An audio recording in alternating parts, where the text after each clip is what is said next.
Welcome to The Explainer. Today we're diving into something that affects literally all of us, credit card security. But look, we're not talking about a pickpocket lifting your wallet on the subway anymore. Modern credit card scams have completely mutated. They're targeting our entire digital ecosystem. That card in your pocket? It's not just a piece of plastic anymore. It's the front door to your digital identity.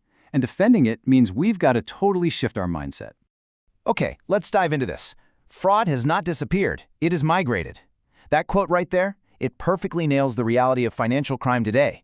Because, payment security has actually gotten a lot better over the years. Stuff like chip technology makes counterfeiting physical cards super hard now, and tokenization hides your raw data. But just because the front door is locked tight, criminals didn't just give up and go home. No way. They just found a side window. Instead of attacking the payment system directly, they're coming after your identity, your communications, and your trusted relationships.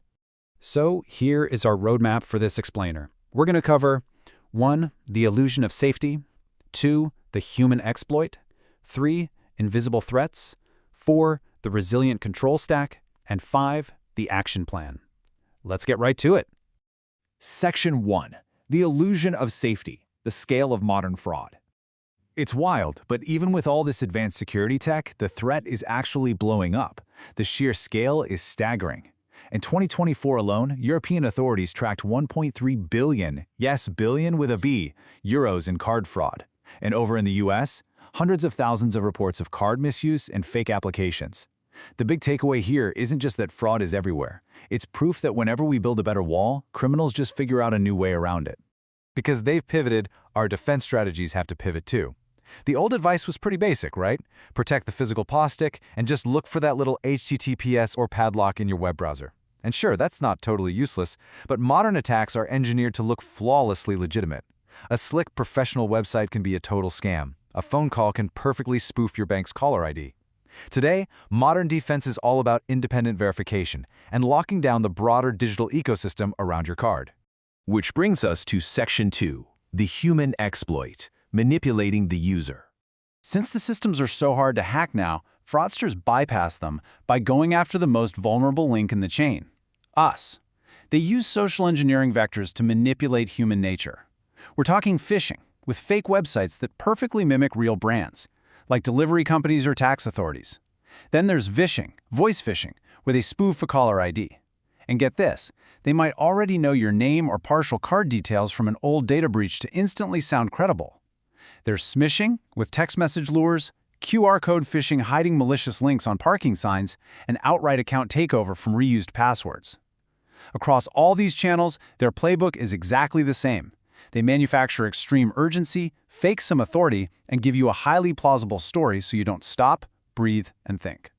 And this brilliantly illustrates one of the slickest, most concerning tactics out there right now, the digital wallet provisioning attack. Here's how this goes down. Step 1, the criminal gets hold of your stolen card data. Step 2, they try to add that card to Apple Pay or Google Wallet on their personal phone. Step 3, they call you, pretending to be your bank, warning you of fraud, and trick you into reading them the one-time passcode the bank literally just texted you. You actually think you're verifying your identity to stop a hacker, but you are handing them the exact key they need to authorize their device. Once they're in, their transactions look completely legit to the bank. Moving on to Section 3, invisible threats, compromised systems. Now here's the really scary part. Sometimes you can do absolutely everything right, be super vigilant, and still get robbed completely behind the scenes. Enter digital skimming. This is where hackers inject malicious code straight into a genuine, legitimate e-commerce website. So you type your card details during checkout, and that invisible code scrapes your data in real time. You're buying from a real shop, you get the actual product delivered to your door, and you have absolutely no idea your payment data was intercepted. In this scenario, the merchant themselves is actually a victim of a compromise. Which leads to a massive, dangerous misconception. Seeing HTTPS or that little padlock icon in your browser, that is absolutely not proof that a retailer is trustworthy or uncompromised. Literally all that encryption does is protect the data while it travels from your computer to their server. It does zilch to guarantee the website operator is legit, and it definitely doesn't mean their checkout page is free of skimming code. So, what do they do with all this skimmed data? Automated card testing. Criminals load huge batches of stolen credentials into bots and run them through tiny, low-value payments, just to see which cards are active. Automation lets them test thousands of records almost instantly. So, the big takeaway for you here, never ever ignore tiny, unfamiliar charges on your statement. A random 50-cent charge isn't a glitch, it's usually the validation phase before a massive, devastating fraudulent purchase.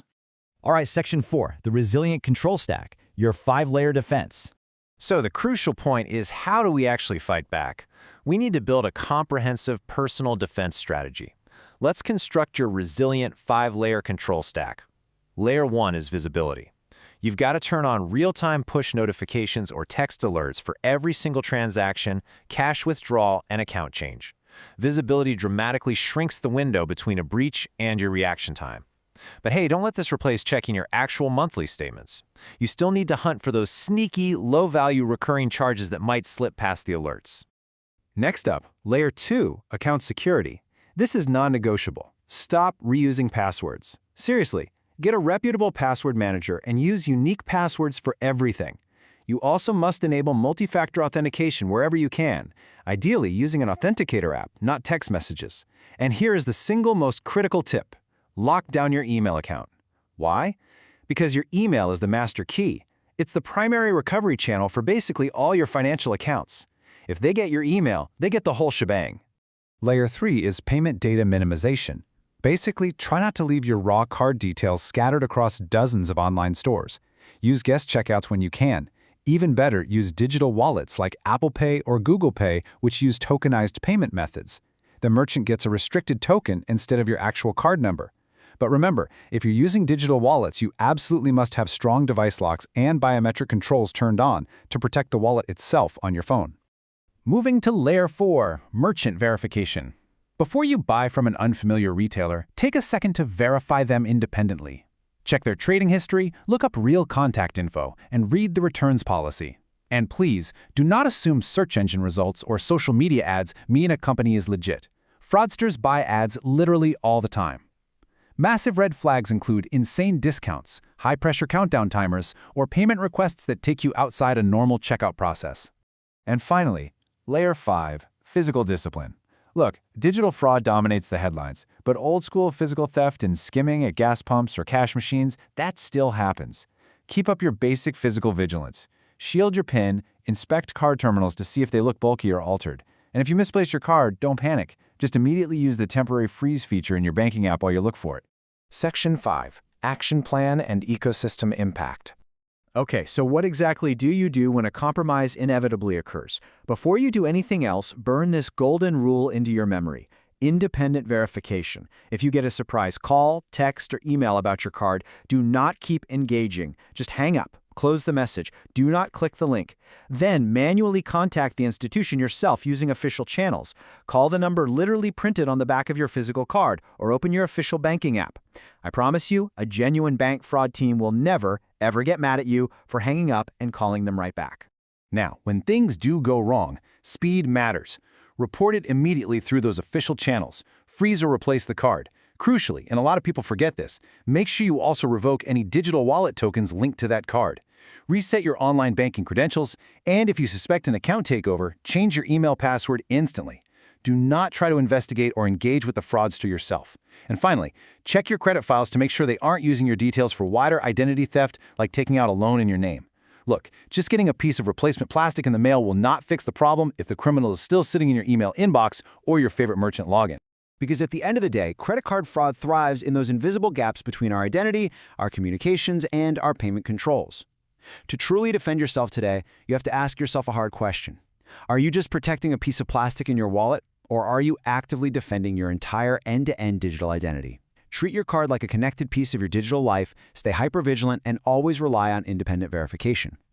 Thanks so much for joining me on this explainer. Keep those defenses strong, and I'll catch you next time.